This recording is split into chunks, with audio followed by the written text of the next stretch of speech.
والصلاة والسلام علی رسولہ الکریم۔ معزز صحافی حضرات، آپ کا بہت شکریہ تشریف آوری کا۔ آپ کے علم میں ہے کہ گزشتہ دنوں بہاولپور یونیورسٹی میں ایک میگا اسکینڈل سامنے آیا ہے، اور یہ اس لیے بہت بڑا اسکینڈل ہے کہ استاد اور طالب علم کا رشتہ ایک مقدس رشتہ ہے، اور لوگ اس امید کے ساتھ اپنے بچوں اور بچیوں کو اسکول، کالجز، یونیورسٹی بھیجتے ہیں کہ وہاں ان کی تربیت ہو۔ لیکن بہاولپور یونیورسٹی کے اس واقعے نے بہت سارے سوالات کھڑے کیے ہیں، اور ملک بھر میں اس وقت بچوں کے اور بچیوں کے والدین میں ایک بہت بڑا تشویش پیدا ہوا ہے۔ ہر طرف سے ہمیں ٹیلی فون کالز اور رابطے ہو رہے ہیں کہ آخر ان تعلیمی اداروں کا انجام کیا ہوگا، اس لیے کہ ایک سیکیورٹی آفیسر جو گرفتار ہوا ہے اور جس کے سامان سے اور گھڑی سے آئس اور باقی نشے کے مواد اور انجیکشن برآمد کیے گئے ہیں، ان کے موبائل ڈیٹا میں ہزاروں کی تعداد میں لڑکیوں کی تصاویر اور فحش فلموں کا ایک ریکارڈ موجود ہے۔ اس واقعے کے حوالے سے بہاولپور پولیس انتظامیہ کا اور یونیورسٹی انتظامیہ کے بیان میں اختلاف ہے، لیکن ایک تسلسل ہے پاکستان کے جامعات میں اس طرح کے واقعات کا۔ آپ کے علم میں ہے گزشتہ عرصے لاہور کے ایک بہت معروف اسکول کے دو بچیاں ایک بچی کو مار رہی ہے، اس لیے کہ ان کے ساتھ نشے میں شریک نہیں ہو رہی ہے۔ فیصل آباد کی یونیورسٹی کا اس طرح ایک واقعہ سامنے آیا ہے۔ تو میں پوچھنا چاہتا ہوں کہ اس پوری سچویشن کا ذمہ دار آخر کون ہے؟ خود حکومت کے اعداد و شمار بتا رہی ہے کہ ہماری نئی نسل نوجوانوں کے 70 لاکھ ہمارے نوجوان نشہ کے عادی ہو گئے ہیں۔ یہی تو ہمارا مستقبل اور حال ہے۔ خود سینٹ میں وفاقی منسٹر نے سٹیٹمنٹ دیا ہے کہ اسلام آباد کے سکولز اور کالج اور یونیورسٹیوں میں بچوں اور بچیوں میں نشہ عام ہو رہا ہے۔ آئس کا نشہ جو تباہ کن ہے انسانی صحت کے لیے اور اخلاق کے لیے، وہ عام ہو رہا ہے۔ پھر ایک پہلو یہ بھی ہے کہ تعلیمی نظام میں سیمسٹر سسٹم کی وجہ سے ایک بچہ اور بچی مجبور ہے کہ وہ اپنی استاد کے ساتھ رابطہ رکھے۔ نمبر وہ دیتا ہے اور ڈگری وہ دیتا ہے، حاضریاں وہ لگاتا ہے۔ اس مجبوری کو بھی بعض درندوں نے بچوں کے عصمت دری کے لیے اور بلیک میلنگ کے لیے استعمال کی ہے۔ میں اس لیے آج اس موضوع پہ بات کر رہا ہوں کہ استاد اور طالب علم کا رشتہ بہت مقدس ہے،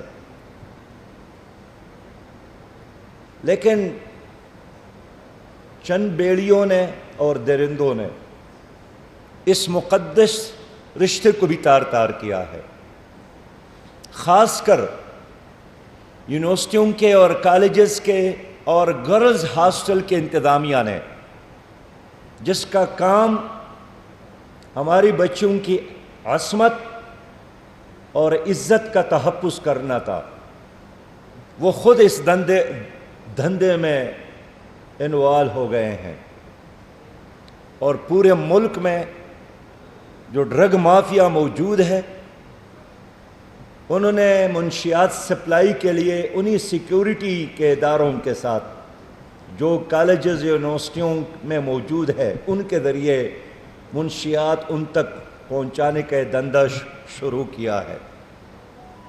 میں حیران ہوں کہ ملک میں ANF کیا کر رہا ہے، جن کا بنیادی کام نارکوٹکس کنٹرول ہے۔ حکومت کیا کر رہی ہے؟ یہ کوئی پہلی خبر تو نہیں ہے جو ہمارے سامنے آئی ہے، گزشتہ کئی سالوں سے اس طرح کے اطلاعات آ رہی ہے، لیکن وفاقی حکومت بھی ٹس سے مس نہیں ہوتی، اور صوبائی حکومتیں بھی، اور یونیورسٹیوں کے وائس چانسلر نے بھی شاید آنکھیں یا بند کی ہیں، یا وہ بھی گونگی بہرے اور اندھے ہیں، یا انہوں نے خاموشی اختیار کی ہے۔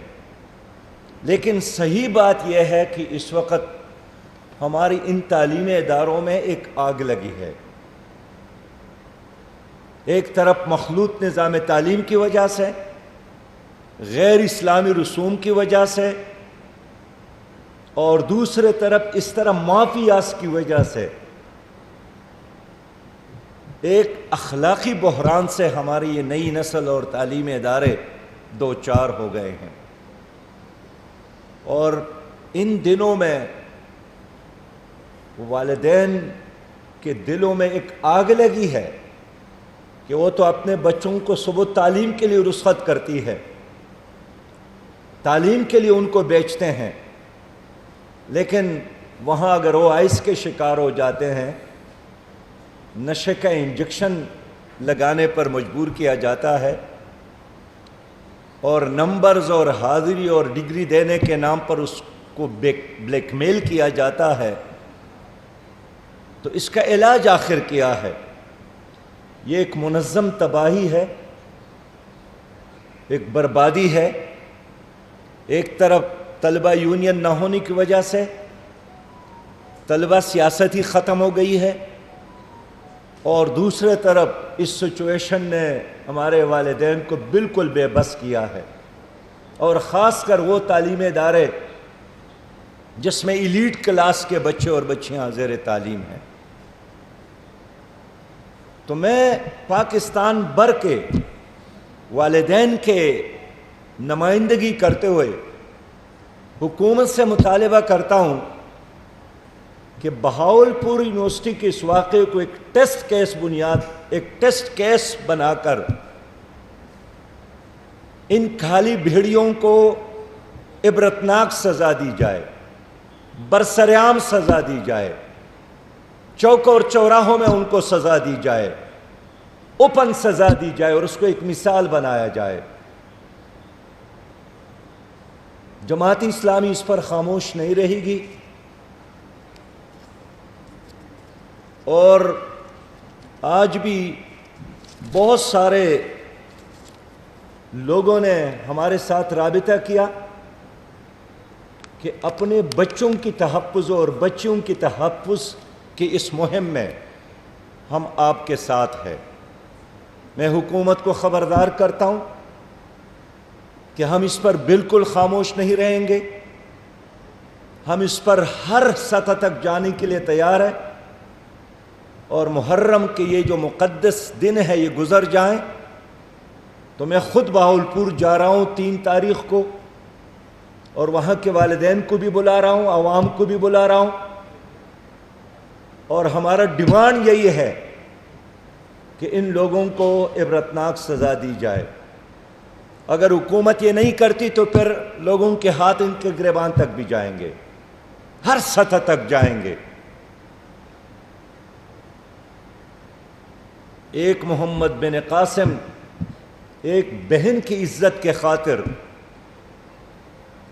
عراق سے سفر کرتے ہوئے یہاں دیبل تک پہنچ جاتا ہے، ایک بہن اور ایک بیٹی کے پکار پر، اور یہاں ایک اسلامی ملک ہے، ایک جمہوری ملک ہے، ایک حکومت موجود ہے، ایک نظام موجود ہے، انٹیلیجنس ادارے موجود ہے،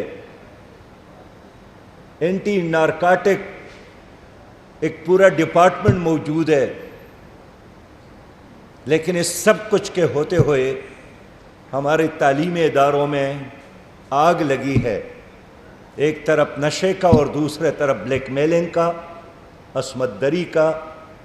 تو ہم اپنے تعلیمی اداروں کی اس تقدس کو بچانا چاہتے ہیں، اپنی بچیوں کی عزت کو محفوظ بنانا چاہتے ہیں، اساتذہ اور طلبہ کے درمیان جو مقدس رشتہ ہے اس کو بحال کرنا چاہتے ہیں، اور اس کے لیے ہم چاہتے ہیں کہ بہاولپور یونیورسٹی میں جو واقعہ ہوا ہے اس کو سنی انسنی نہیں کرنا ہے، اور جو لوگ اس میں ملوث ہے، وہ جتنے بھی بااثر ہے، جتنے بھی مقامی طور پر وہ مالدار اور جاگیردار ہے، اور جتنے بھی سرکار میں ان کا ایک سے اور ایک مقام ہے، سب کچھ ہونے کے باوجود یہ عوام کی غیظ اور غضب سے نہیں بچ سکتے ہیں۔ لیکن پہلے مرحلے میں یہ کام حکومت کا ہے۔ حکومت نے اب تک عوام کو اعتماد میں نہیں لیا، کوئی کمیشن بنایا ہے لیکن اس کی کوئی رپورٹ نہیں آئی ہے، اس لیے کہ ہمارے ملک میں جب بھی کمیشن بنتے ہیں اس کا بنیادی کام یہی ہے کہ معاملے پر پردہ ڈالا جائے، مٹی پاؤ پالیسی اختیار کیا جائے، عوام کا غصہ اس کو وقتی طور پر ختم کیا جائے۔ لیکن انشاءاللہ تعالی ہم اس بار حکومت کو یہ موقع نہیں دیں گے کہ اس پر مٹی ڈالے اور معاملے کو رفع دفع کر لے۔ اس لیے میں 3 تاریخ تک حکومت کو وقت دیتا ہوں کہ اس میں ان لوگوں کو گرفتار بھی کر لے، بے نقاب بھی کر لے، اور ایسی سزا دے دے جس سے پاکستان بھر کے بچوں اور بچوں کے والدین کو اطمینان ہو جائے۔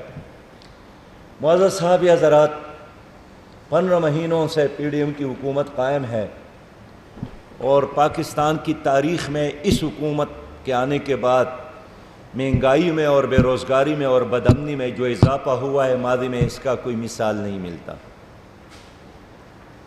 یہ حکومت آئی ایم ایف کے سامنے سجدریز ہو گئی ہے، بالکل لیٹ گئی ہے، ان کے ہر شرط کو قبول کیا ہے، اور ان کے کہنے پر عوام کے گردن کو مروڑ رہی ہے۔ ہمارا مطالبہ یہی تھا کہ آئی ایم ایف کے ساتھ تمام معاہدوں کو قومی اسمبلی میں پیش کیا رہے، لیکن انہوں نے نہیں کیا، اور اب حکومت نے جاتے جاتے مزید ڈرون حملے کیے۔ خصوصی طور پر اس حکومت کے آنے کے بعد انہوں نے 3 بار بجلی کی قیمتوں میں اضافہ کیا۔ یہ افسوسناک اور شرمناک ہے کہ اب لوگوں کے لیے بجلی کا بل ادا کرنا ناممکن ہو گیا ہے۔ گھر چھوڑنا آسان ہے لیکن بجلی کا بل ادا کرنا مشکل ہے۔ 72% اضافہ ہوا ہے، تاریخی اضافہ ہوا ہے۔ عوام اب کیا کرے؟ دن بھر محنت کر کے جو چند 100 روپیہ کماتے ہیں، خدا کی قسم اس سے اگر کوئی دال اور روٹی پر گزارا کرنا چاہے تو وہ بھی اس کے لیے ناکافی ہے۔ 300 گنا دوائی کی قیمتوں میں اضافہ کیا، آٹے کی قیمت میں اضافہ کیا، اور یہ عجیب ملک ہے کہ آج اگر آپ ایک چیز کی قیمت 100 روپے ادا کرتے ہیں، اگلا دن بغیر کسی وجہ کے آپ کو 110 پر وہ ملے گا۔ دوائی کی قیمتوں میں روز اضافہ، 12 اقسام کے ٹیکسز ہم ایک بجلی کے بل میں دیتے ہیں، جس کا عام آدمی کے ساتھ کوئی تعلق نہیں ہے۔ اب آپ سے میں پوچھنا چاہتا ہوں، آپ بجلی کے بل میں ریڈیو ٹیکس ادا کرتے ہیں، آپ میں سے کون ہے جو ریڈیو سنتا ہے؟ ٹی وی ٹیکس ادا کرتے ہیں، حتیٰ کہ مساجد کے لیے جو بل بھیجے جاتے ہیں اس میں بھی ٹی وی ٹیکس ہوتا ہے، ریڈیو کا ٹیکس ہوتا ہے۔ کیا لوگ مساجد میں ٹی وی دیکھتے ہیں؟ کیا ریڈیو دیکھتے ہیں؟ 12 اقسام کے ٹیکسز ہم ادا کرتے ہیں ان بجلی کے بلوں میں۔ تو ایک آسان طریقہ انہوں نے اپنایا ہے کہ لوگوں کو مروڑنا ہے، نچوڑنا ہے، جیبوں پر ڈاکہ ڈالنا ہے۔ تو رات کو ڈاکہ ڈالنے کی بجائے اس نے آسان طریقہ یہ ایجاد کیا کہ بجلی کے بل میں بس اضافہ کر لے، اور 72% اس حکومت نے اضافہ کیا۔ میں اس حکومت سے کہنا چاہتا ہوں کہ 12 اگست کے اس قومی اسمبلی کے خاتمے سے قبل اور اس حکومت کے رخصتی سے قبل اپنے تمام اضافے واپس لے لے، قوم شکریہ ادا کرے گی۔ ایک دوسرے کو مبارکباد دیتے ہیں قرضہ لینے پر۔ اب سوال یہ ہے کہ جو قرضہ لاتے ہو خرچ کہاں کرتے ہیں؟ کرپشن میں کوئی کمی نہیں ہے، مہنگائی میں کوئی کمی نہیں ہے، بے روزگاری میں کوئی کمی نہیں ہوئی، اور مسلسل اضافے نے لوگوں کے بالکل اوسان خطا کیے ہیں، لوگوں کے رنگ پیلے پڑ گئے ہیں، خودکشی کرنے پر مجبور ہے، جرائم میں اضافہ ہوا مہنگائی کی وجہ سے۔ اس لیے ناکام ترین حکومت ہے 13 جماعتوں کا، عوام کے کندھوں پر ایک اضافی بوجھ ہے، اس کا جتنا جلد خاتمہ بالخیر ہو جائے عوام کے مفاد میں ہے۔ 13 جماعتی اتحاد نے کیا اپنے نیب کے کیسز ختم کروائے۔ یہی ان کا کارنامہ تھا کہ کرپشن میں جن کے نام تھے انہوں نے وہ فائل بند کروائے، عوام کو کوئی ریلیف نہیں دی۔ ہم یہی چاہتے ہیں کہ اب بروقت الیکشن ہو۔ حیرانگی کی بات یہ ہے کہ آئین کے مطابق ابھی نگران حکومت قائم ہوگی تو پتہ نہیں کس کے دباؤ پر اور کہنے پر انہوں نے نگران حکومت کے اختیارات میں اضافے کا بل لایا۔ اب نگران حکومت کا تو ایک ہی کام ہے، اگر ان کی نیت صحیح ہے، کہ وہ ایک شفاف الیکشن کو یقینی بنا لے اور الیکشن کمیشن کو فیسیلیٹیٹ کر لے، لیکن ان کے اختیارات میں اضافہ، حکومت کی خواہش، یہ آئندہ الیکشن کے خلاف ایک سازش ہم سمجھتے ہیں۔ آلریڈی پنجاب میں جو نگران حکومت ہے وہ پی ڈی ایم کی حکومت کا ایک تسلسل ہے، جو خیبر پختونخوا میں نگران حکومت ہے وہ بھی پی ڈی ایم کی حکومت کا ایک تسلسل ہے۔ اب انہوں نے 46 ارب روپیہ ترقیاتی کاموں کے لیے جاری کیے ہیں۔ یہ 46 ارب روپیہ قومی اسمبلی کے ممبران کو جاری کرنا، یہ الیکشن کو خریدنے کا، دانلی کا، لوگوں کے ضمیر خریدنے کا، ترقیاتی کاموں کے نام پر پولنگ سٹیشن اور ووٹر کو یرغمال بنانے کا ایک حربہ ہم سمجھتے ہیں۔ یہ اخلاقی طور پر ٹھیک نہیں ہے کہ آپ اپنے آخری ہفتے میں اپنی ممبران کو فنڈ جاری کر لیں، تو 12 اگست کے بعد تو ان کی کوئی حیثیت ہی نہیں ہے، کیسے آپ فنڈ جاری کرتے ہو؟ اگر آپ جاری بھی کرتے تو 15 مہینے پہلے آپ کرتے، ہم سمجھتے کہ آپ ملک کی محبت میں یہ کام کر رہے ہیں۔ جماعت اسلامی نے اس لیے طے کیا ہے کہ ہم عوام کو بیدار کریں گے، عوام کو منظم کریں گے۔ ان حکومتوں نے عوام کو مایوس کیا ہے، اندھیر نگری اور چوپٹ راج کے خلاف انشاءاللہ ہم عوام کو بیدار کرنے کا پہلا جلسہ 30 جولائی کو ملاکنڈ چکدرہ کے مقام پر کر رہے ہیں، اور ہم پاکستان کی عوام سے رابطہ کرنے جا رہے ہیں کہ یہی لوگ ہیں جنہوں نے 75 سالوں سے اس ملک کو یرغمال بنایا، انہوں نے سیاست کو اور اداروں کو یرغمال بنایا۔ یہ ورلڈ بینک اور آئی ایم ایف کے غلام حکومتیں ہیں جنہوں نے آپ کو مقروض بنایا۔ ان کی بدعمالی اور نااہلی اور نالائقوں کی وجہ سے ہر بچہ ان کا مقروض ہے۔ ان کے اپنے اثاثوں میں اضافہ ہوا اور ہر پاکستانی کو غریب بنایا۔ ان کے ظلم اور جبر کی وجہ سے آج ہمارے ادارے سارے مفلوج ہو گئے، نہ عدالتوں میں انصاف ملتا ہے،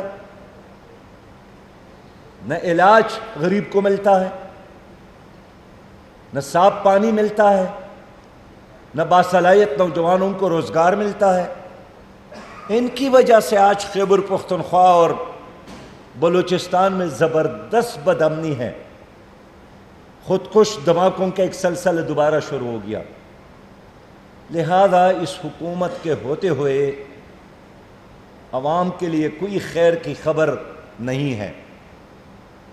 تو انشاءاللہ ہم 30 جولائی کو ملاکڑ میں عوامی بیداری کا ایک بہت بڑا اکٹھ کر رہے ہیں، اور 3 اگست کو انشاءاللہ باولپور میں خود جا رہا ہوں، وہاں کے والدین سے ملنے، وہاں کے عوام سے ملنے، اور 3 تاریخ تک میں چاہوں گا کہ صوبائی حکومت اور مرکزی حکومت ان درندوں کو بے نقاب کرے اور ان کو ایسا سزا دے کہ آئندہ پھر کوئی ہماری بچی کو بلیک میل نہ کرے اور قوم کے مستقبل کے ساتھ نہ کھیلے۔ بہت شکریہ۔